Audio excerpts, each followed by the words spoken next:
నేను క్రీస్తు కొరకు మన ప్రభువును రక్షకుడునైన యేసయ్య నామములో మీకందరికీ వందనాలు, శుభములు.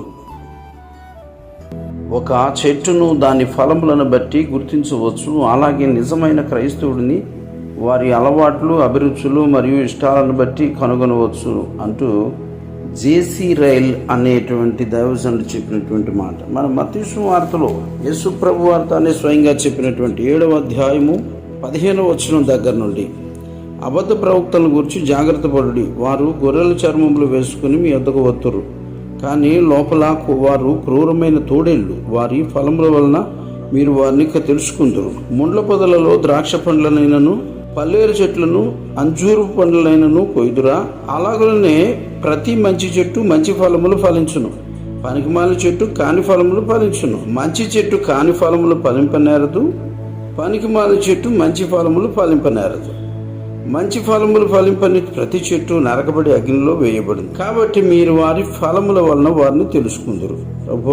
ప్రభువా అని నన్ను పిలుచు ప్రతివాడును పరలోక రాజ్యములో ప్రవేశింపడు గాని పరలోకమందున నా తండ్రి చిత్త ప్రకారం చేయువాడే ప్రవేశించును. 15వ వచనం దగ్గర నుండి 21 దాకా చదువుకున్నాం.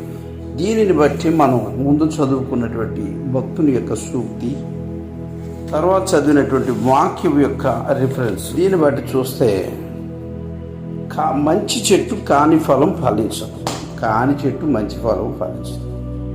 అసలు పూర్వము నుండి మారు మనసు అనే ప్రాతిపదిక మీద ఈ క్రొత్త నిబంధన ప్రారంభమైంది. కానీ దానిని పూర్తిగా విస్మరించి ప్రక్కన పెట్టి ఫలాలు అనేవి లేకుండా వట్టి మాటలతోనో కలబొల్లి మాటలతోనో కాలం గడిపేసే పరిస్థితి వచ్చేసింది. అయితే దేవుడు మన అంతరంగాన్ని చూస్తున్నాడు కాబట్టి మన ఫలములు, మన భక్తి, మన ప్రార్థన, మన వ్యక్తిగత జీవితం ఎలా ఉందో తప్పనిసరిగా ఆయన చూస్తాడు. మనల్ని ప్రజలు కూడా గమనిస్తారు. మనం ఏ రకమైన ఫలాలు ఫలిస్తున్నామో, మనం ఏ విధమైనటువంటి జీవితాన్ని జీవిస్తున్నామో, వాక్యం చెబుతున్నాం దాని ప్రకారం వెళుతున్నామా, వాక్యం వింటున్నాం దాని ప్రకారంగా వెళుతున్నామా, పాటలు పాడుతున్నాం దాని ప్రకారం వెళుతున్నామా లేదా అనేది బయట ప్రజలు కూడా నిశ్చితంగా గమనిస్తున్నారు. దేవుని బిడ్డలారా, దేవునికి భయపడి మంచి ఫలములు ఫలించేవారుగా ఉండినట్లుగా ప్రభు మనకు సహాయం చేయనుగాక. ఆమేన్.